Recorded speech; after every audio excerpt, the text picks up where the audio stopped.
Hi, everyone. I want to welcome you to Turnkey Talks. This is another in a series of talks that Turnkey presents to both its clients and to people whom we'd like to get to know. And if you can hang on just a moment, I think that's Otis, and I need you on mute for right now. So who we have with us today is Diana Aldecoa, who has done some decision-making recently that we thought you guys would find interesting.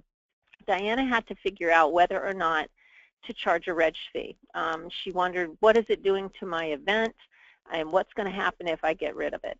So she's going to talk about that, but we're also going to have Otis Fulton, who's our behavioral consultant, talk about the psychology behind Diana's decision. So without further ado, Diana, could you tell us about your walk? Sure. So we started with our looking at our Breathe Beaks New York City walk.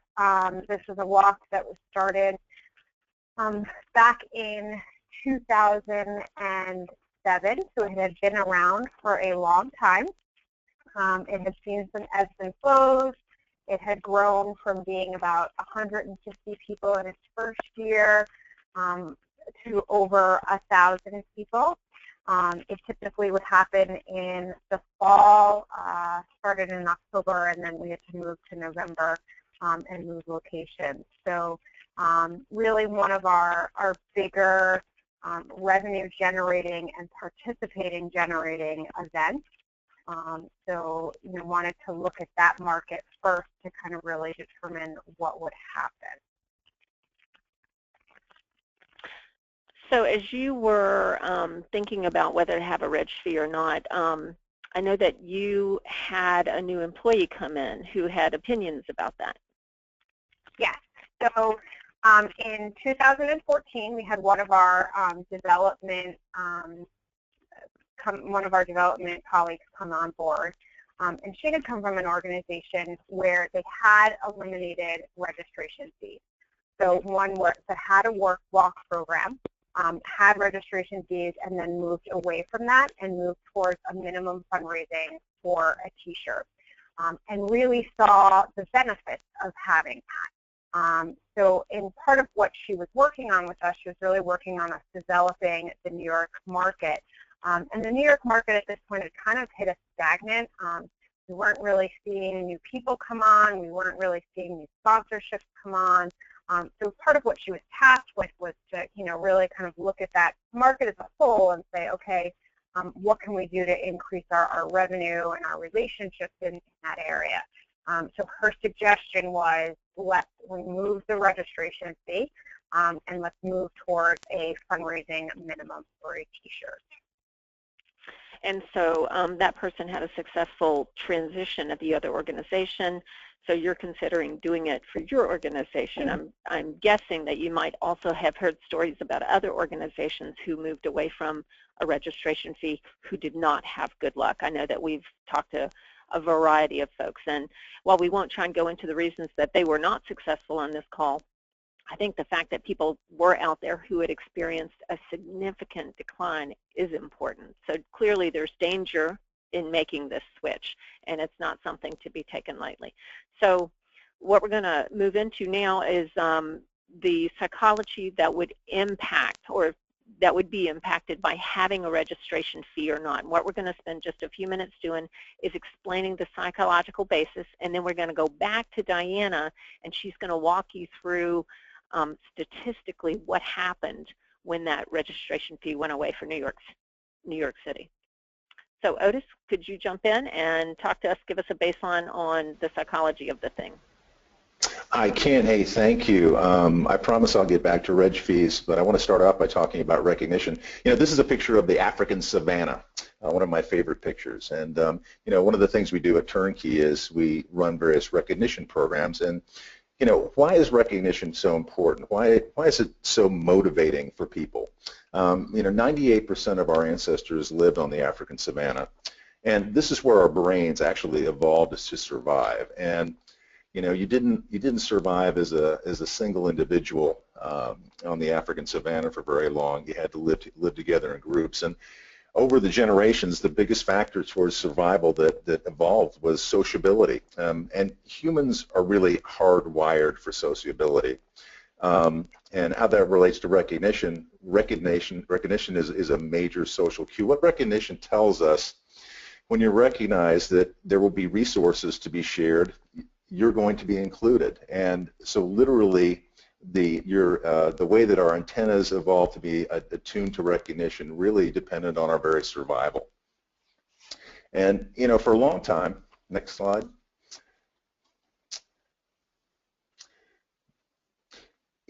For a long time, that was a theory. And so how do we know that humans are hardwired? It really has only been in the last 15 years or so, since the ability of brain scans became widely available, that we really knew that this theory was true, that humans are hardwired for sociability. And I'll give you a simple analogy. Sex. Sex evolved to be pleasurable because the individuals over the generations that found sex to be more pleasurable, they were the ones that had more sex, and they were the ones that passed on offspring. I think that's pretty simple thing to understand. And the same is true with sociability. The people who were more socially adept were more likely to survive, so recognition actually became pleasurable, just like sex is. And we know now that recognition is being recognized by somebody else is highly pleasurable. It's highly rewarding. Really, the leading person in this field is a guy at UCLA named Matthew Lieberman, who wrote a wonderful book a couple of years ago. His title is Social: Why Our Brains Are Wired to Connect. And he talks a lot about his research. I'll give you one example. They put people in functional MRI scanners, and they had them read recognition statements, just simple things like, I can always count on you. Very simple little way to feel recognized.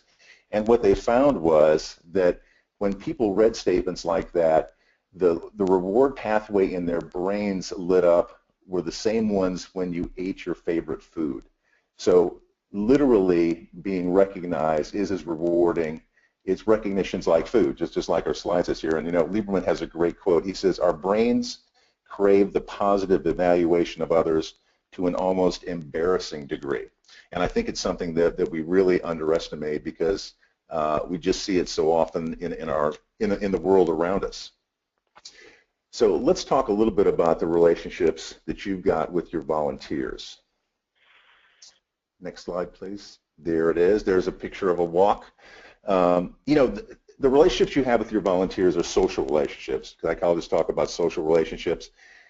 People who are in social relationships with your groups, they're supporting their mission because they just feel it's the right thing to do. It's consistent with their attitudes. And this is exactly where you want to keep your volunteers, in these social relationships, for a number of reasons I'll talk about in a minute. But it's easy to throw a social relationship out of whack if you're not careful in the way that you manage it.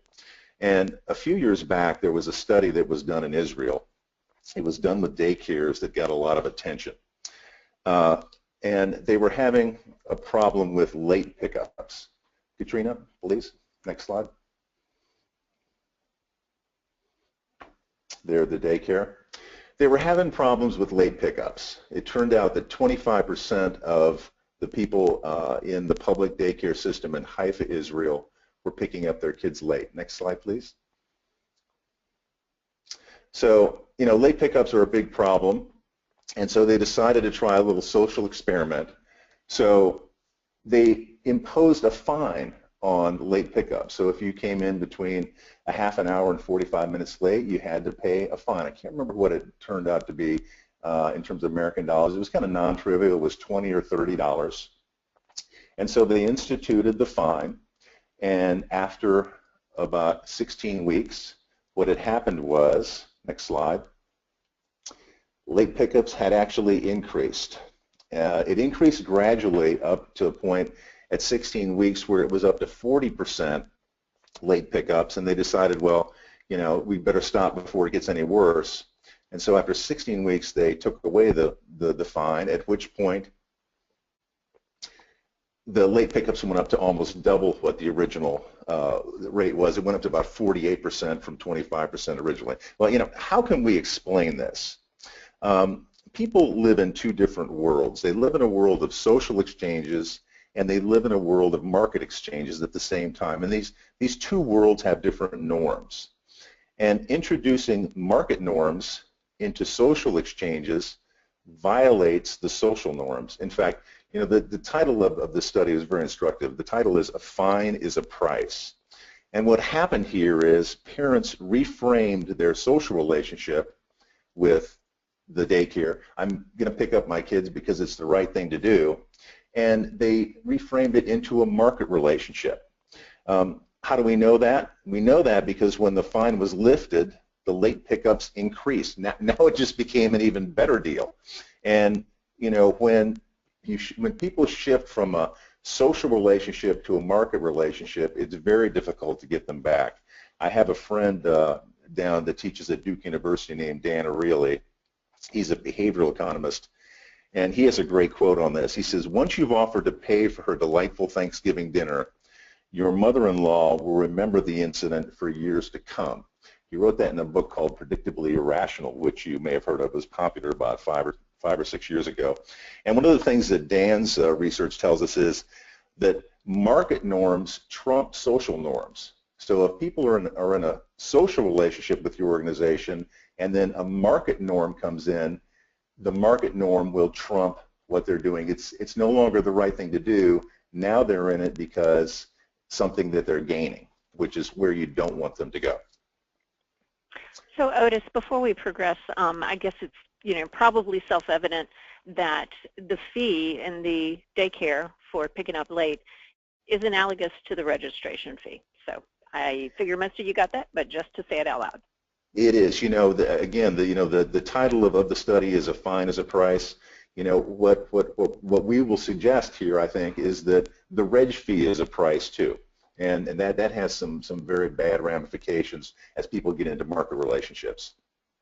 So, how does this relate to motivating volunteers? Psychologists talk about there being two different types of motivations: intrinsic motivation and extrinsic motivation. Let's take extrinsic first.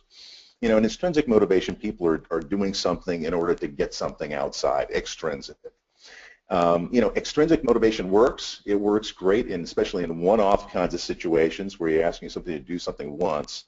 The problem is you can't sustain this over time unless you keep paying them or rewarding them extrinsically over time. There's a great article last week online about this in the Atlantic magazine. You can download it.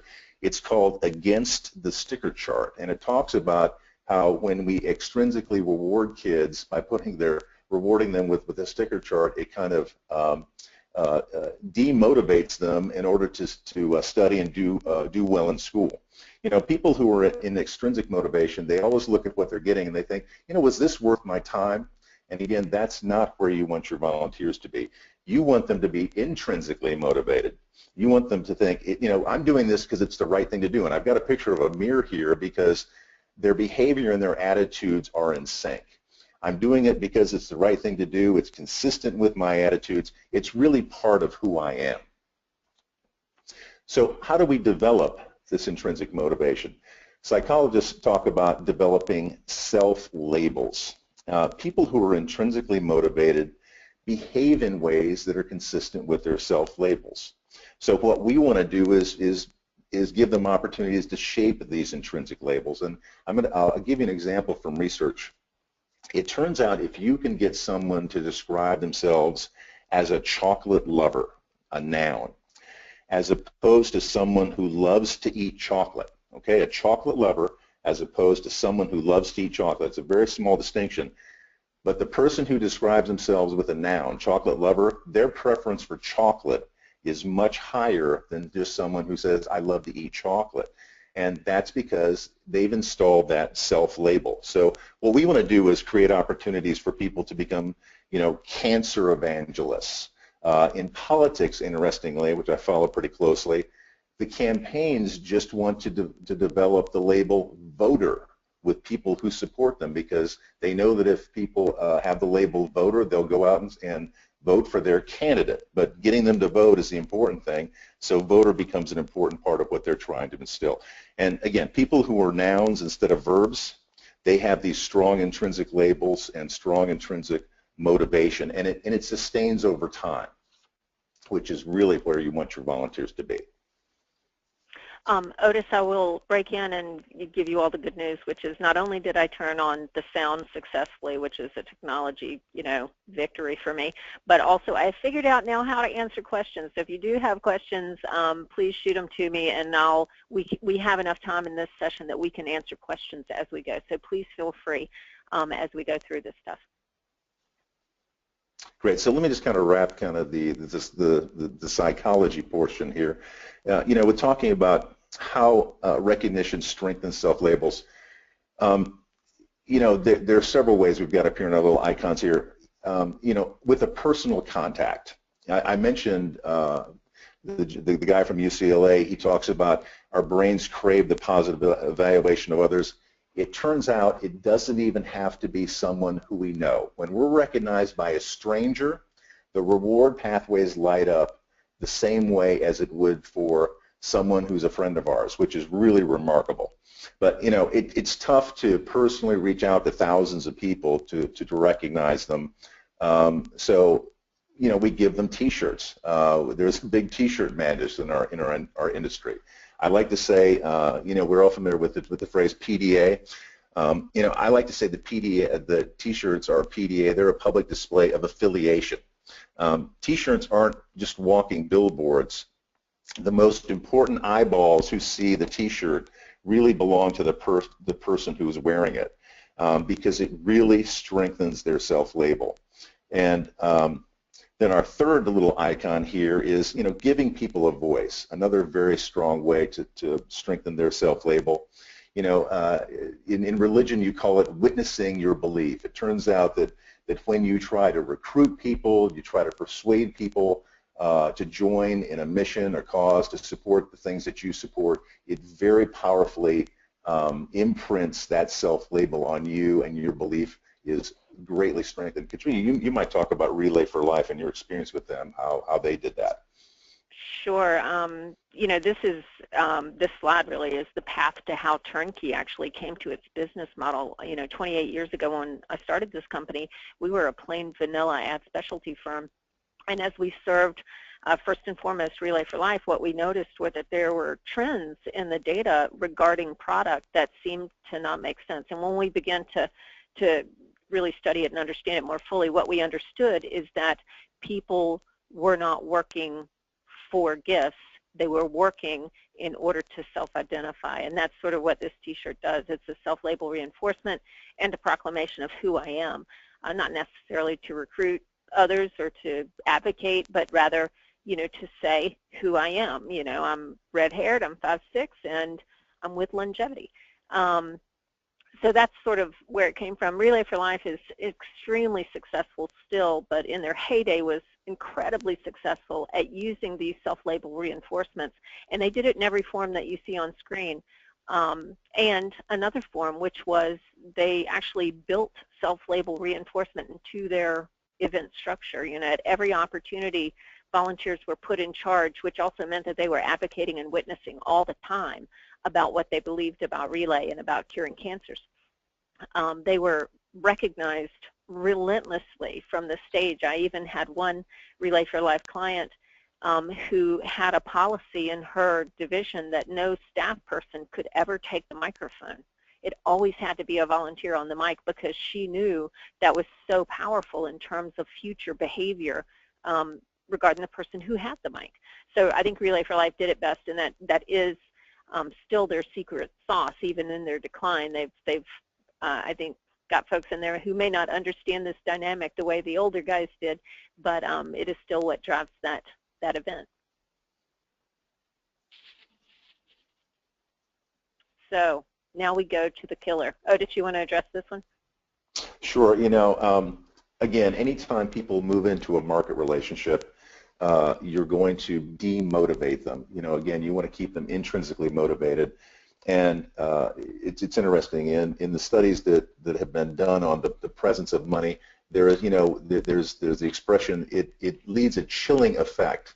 Well, it turns out that in terms of relationships, when monetary incentives are used, people actually experience a drop in their body temperature. So there is literally a chilling effect by the presence of money.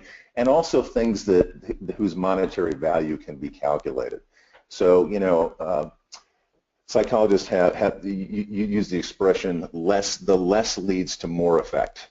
And so what we want to do is recognize people with things that say, yes, I see you, but it doesn't push them into a market relationship where they ever think they're being paid. So to use the t-shirt example, nobody comes out and works 18 hours on a weekend for a t-shirt. That'd be crazy. But if people are given an iPod and iPad, suddenly they're thinking, gosh, I just worked 18 hours for a $100 item, and there's this unconscious calculation that takes place, and people come to the conclusion, was this worth it? Was this worth my time? And again, that's pushing them into a market relationship, and that's exactly the type of thing that we want to avoid.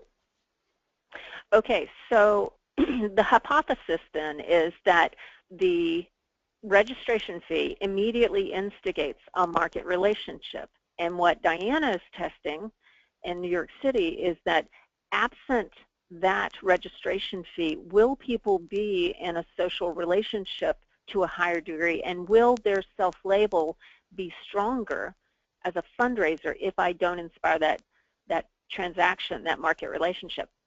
So that's what she's testing, and that's what we're going to walk through now. So Diana, you want to talk a little bit more about the New York City pilot and why you selected that city, what you thought might happen, what were your hopes and fears, what was going on in your head at that time, and how did you convince your leadership? Maybe that's it.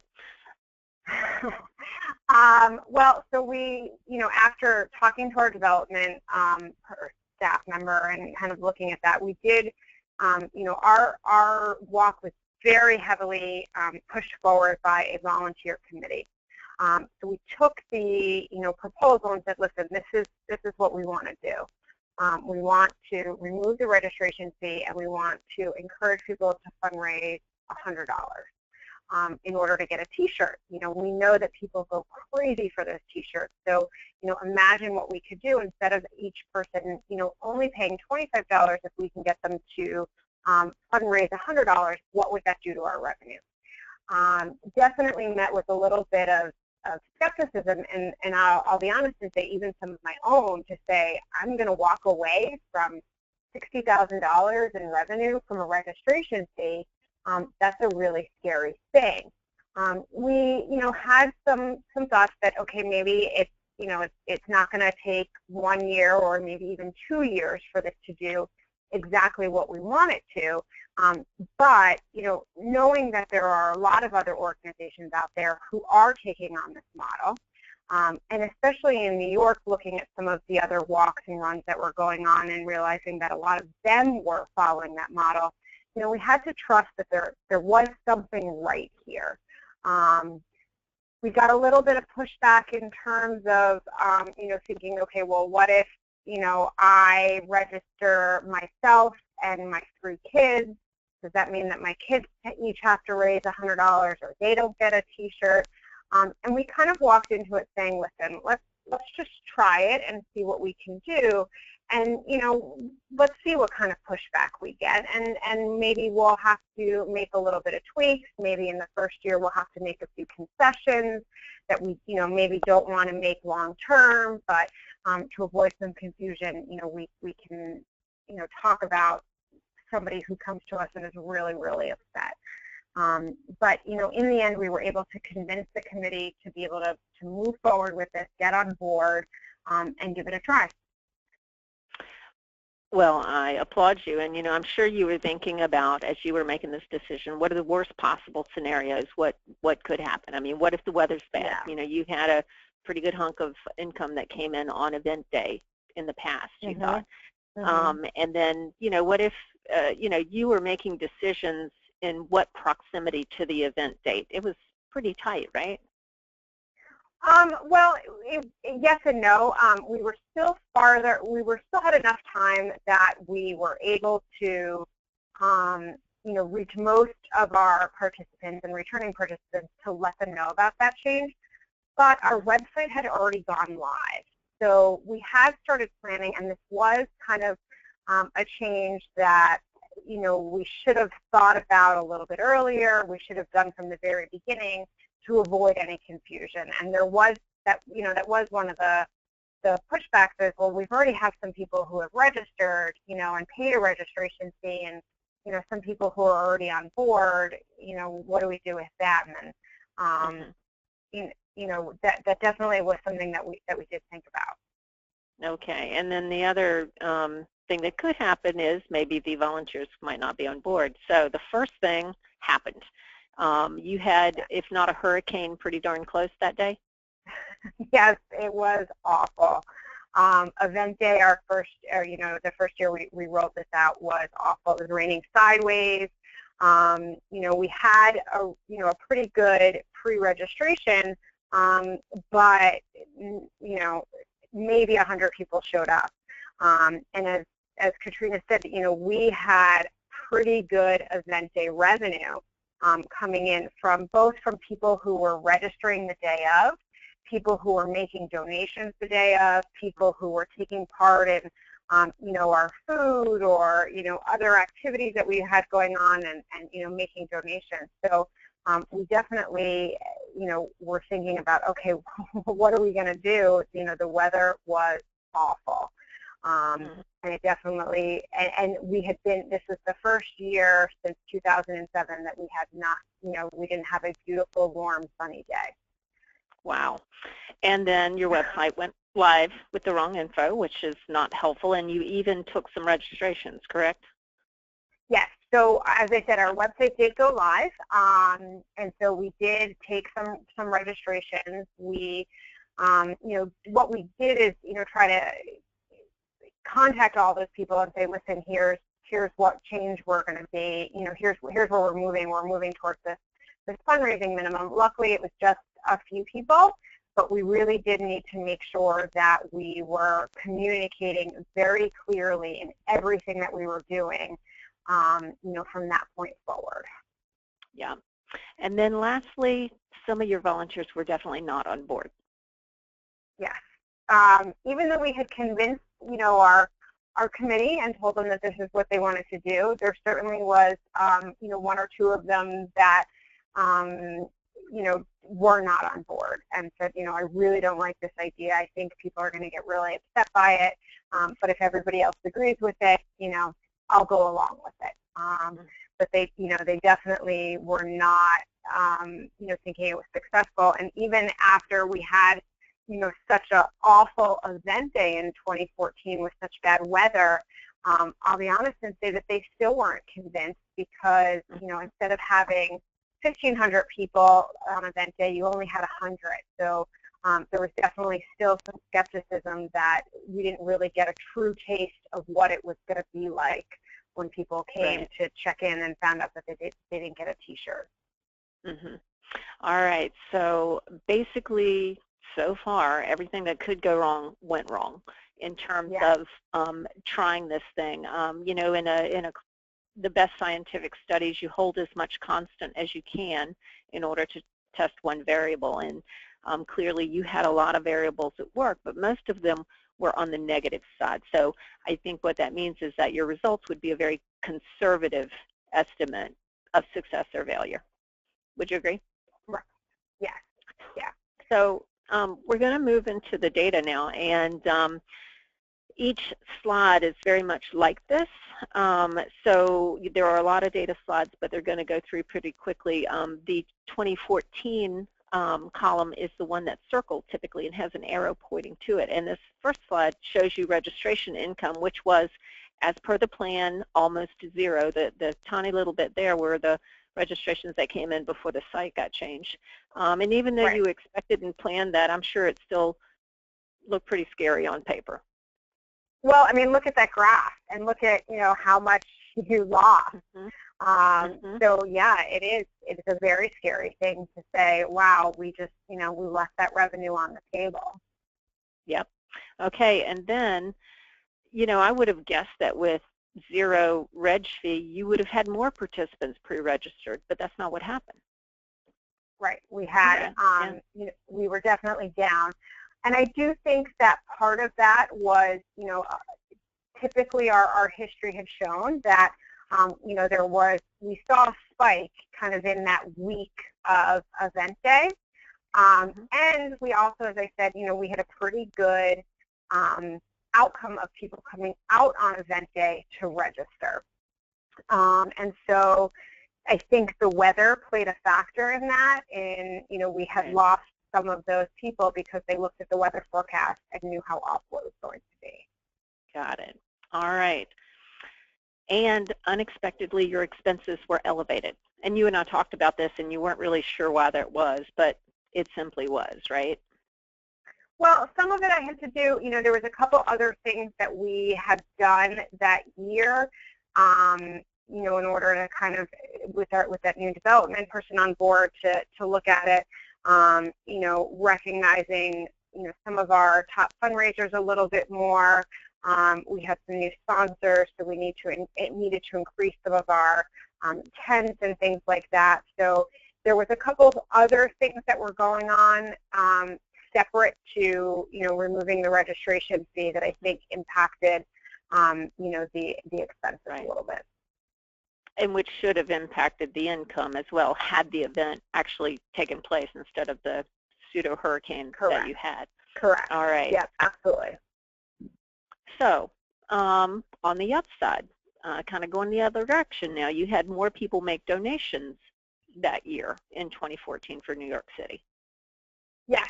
So to me, as I look at this number, we had more donors, so more people that were making donations to our participants, which, and we'll continue to look at some of those numbers, but, that to me is there's people out there asking for, your participants are out there asking for donations and they're receiving them.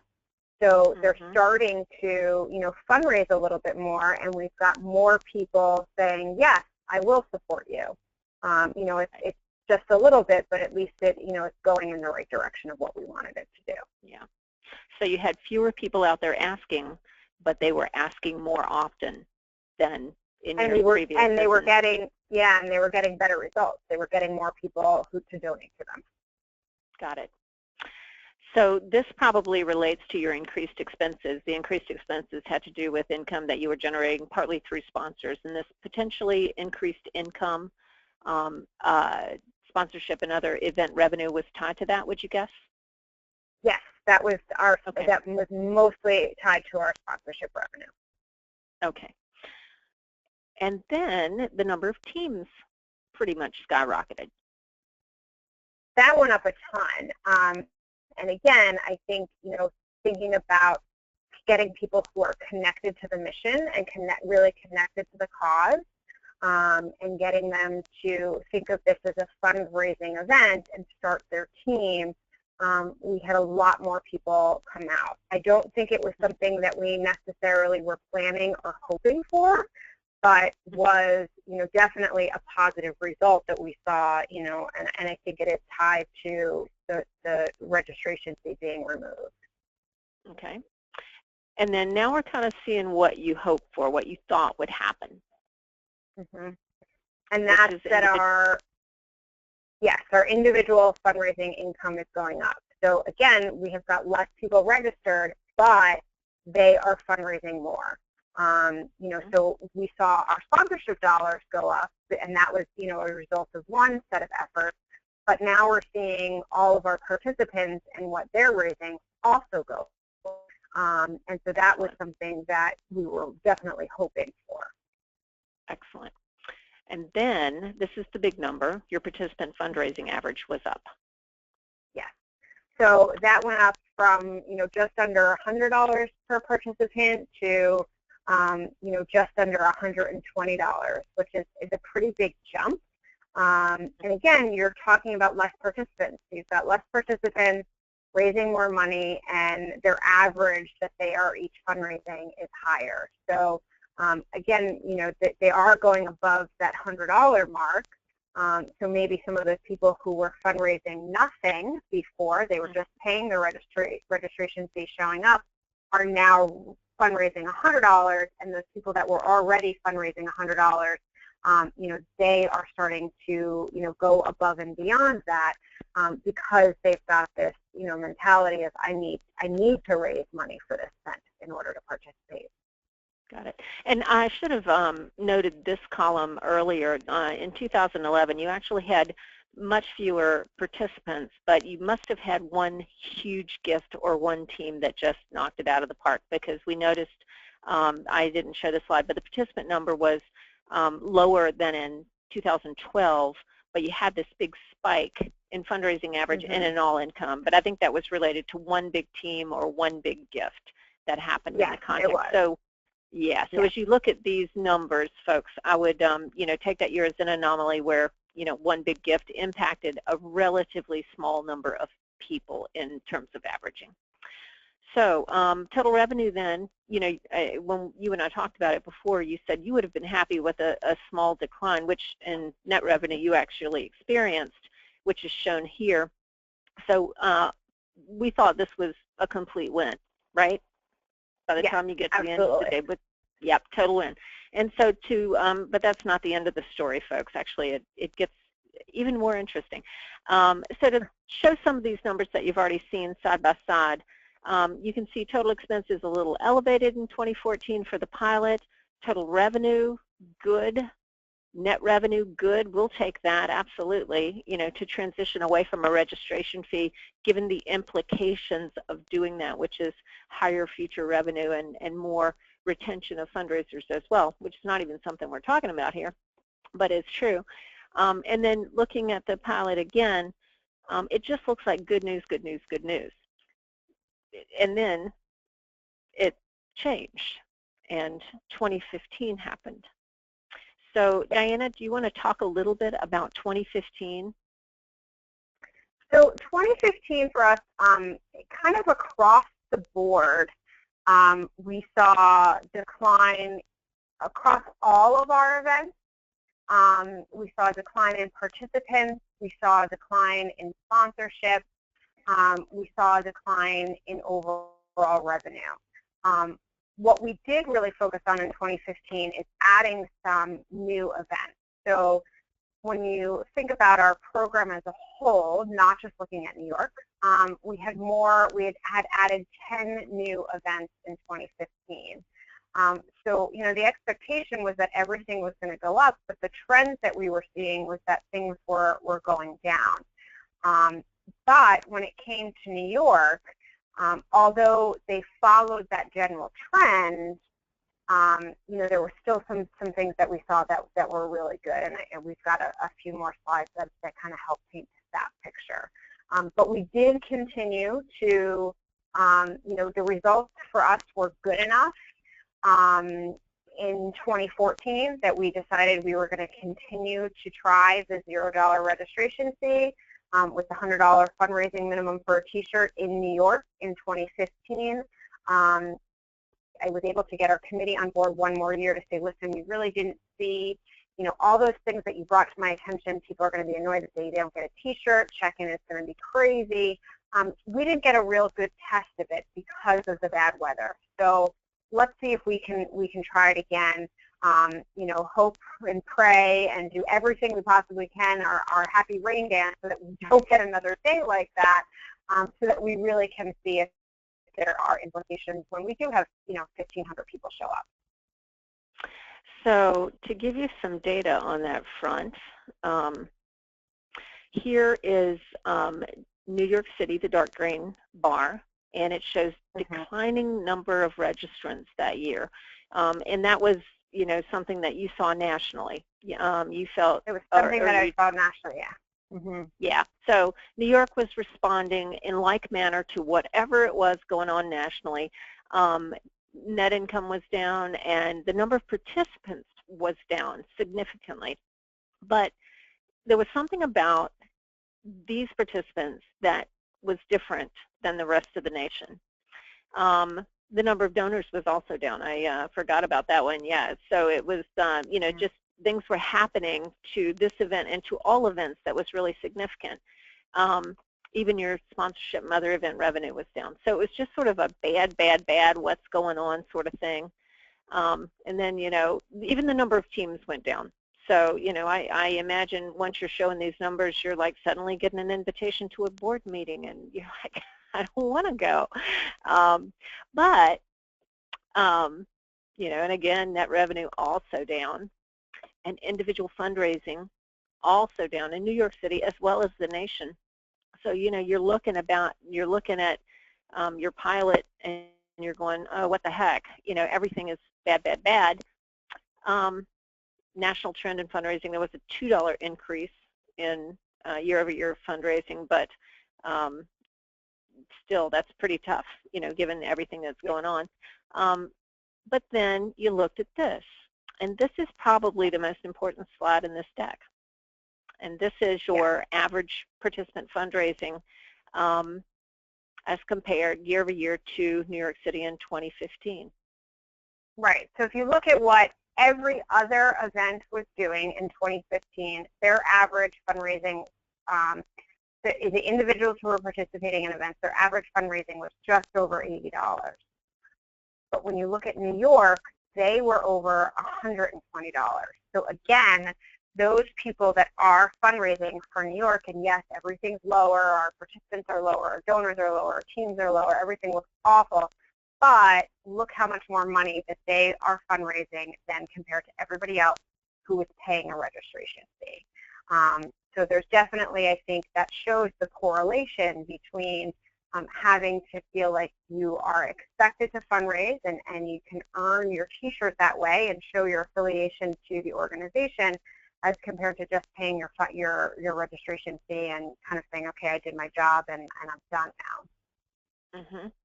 Well, and in psychological terms, you would have bought your experience, and that's what you're there for. A market relationship, right. Bought your experience, and that's really the way you can interpret this slide. Is these folks these years were in a market relationship because they bought their way into the event, whereas these folks were in a social relationship and they had not bought their way in. Being at the event was a reflection of who they are.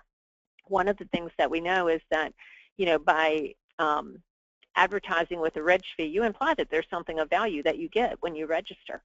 But, often that's not true, because the event is built for those who have an affinity to the organization, and if you don't, that purchase is meaningless. These people didn't pay to show up, and they're a completely different beast. While there is overlap between these folks, these people are by and large more homogenous in terms of their affinity to your organization. We had a question from Erin, and I think this slide, Erin, answers your question, which is, can you show me like total income per person, including the reg fee? So we did that in order to just really make it as fair as we possibly could when we did this analysis.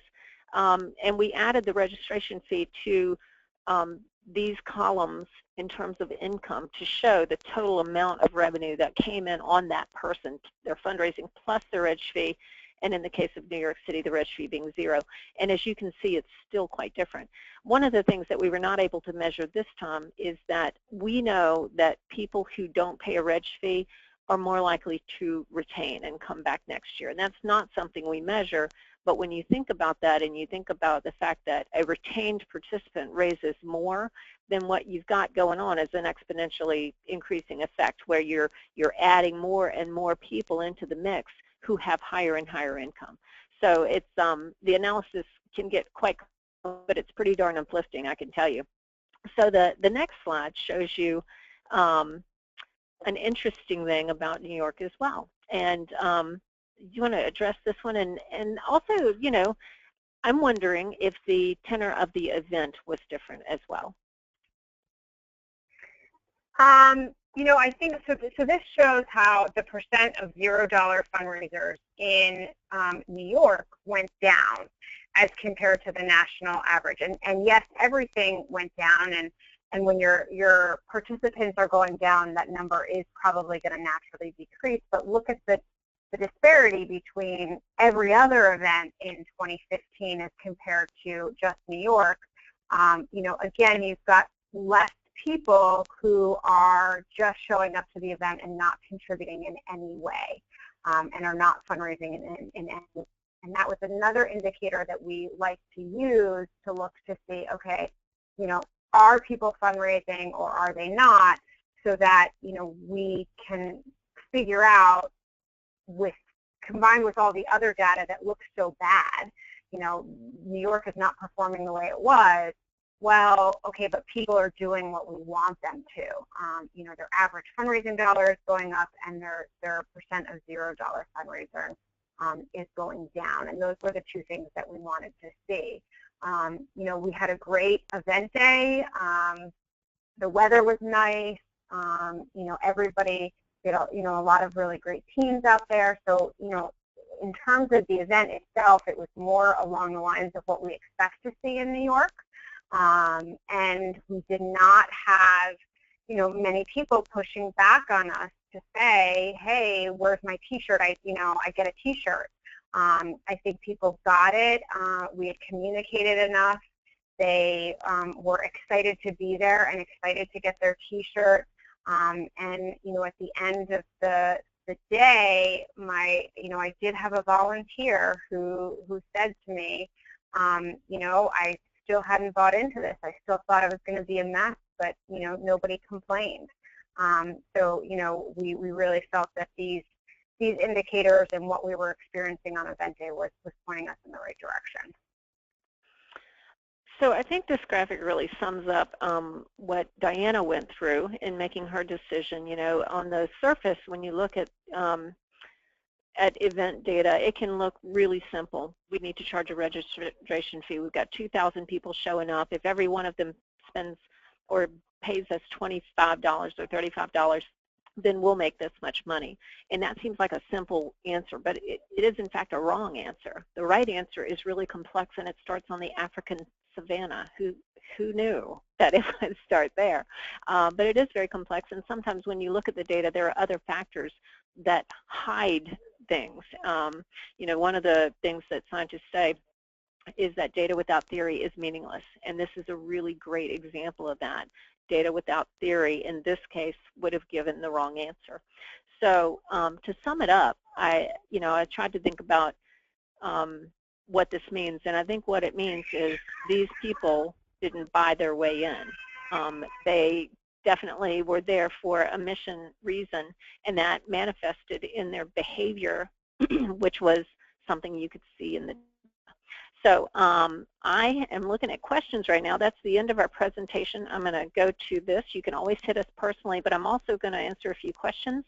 And yes, Patty, you can get a copy of this presentation, absolutely. That's the only one I think I haven't answered. If anyone has any questions, please, you can email any of us or all of us, and we'll all chime in because we, love getting asked questions, and we'd love to help you with this. Before the session started, I gave a really wonderful little talk that none of you heard because my phone was on mute. And I talked about Turnkey and what we do. And basically what we do is we use social science to help your participants do what you want them to do. We position communications, offers, and even event structure in ways that help you maximize human potential. The other thing I wanted to note, and this is just a personal thing for me, I was at the AFP conference earlier in the week, and it was really wonderful, and I got a lot out of it, but I found out something, and that is that they don't know we exist. They have no idea that peer-to-peer fundraising even exists in the world of philanthropy, which was really interesting. I actually had a few people say to me, tell me again, peer-to-peer, what is that? And these are major fundraisers, so it was really quite interesting, and I thought that maybe we should do an end run on AFP, and we all emailed them at one time and asked them what peer-to-peer educational tracks they'll be offering next year. So if you would do that for me, I would truly, truly appreciate it. So that's about it. We've had several people ask for copies of the presentation, which we will provide. The recording of this will also be on Turnkey's site. That our marketing director, Ted, will also send you a link via email. I want to let you know that next month we'll be talking with John Varanus, who has a long and storied history of, number one, drinking beer in the finest cities in America, but number two, he's been with a lot of different nonprofits, and the topic we're going to be talking about is the interplay between marketing, communications, and peer-to-peer fundraising. And we'll be talking about the friction, of which there is considerable, and talking about ways that those two or three, sometimes departments, can work together effectively in both the federated and the consolidated models. So if you're interested in that, John is a great speaker. and a great friend, and I am very much looking forward to interviewing him. So, Diana, thank you so much. You are you've been fabulous in sharing your data with Turnkey and with the nation, and we really appreciate it. All right, everyone, we hope to see you next month. Bye-bye now.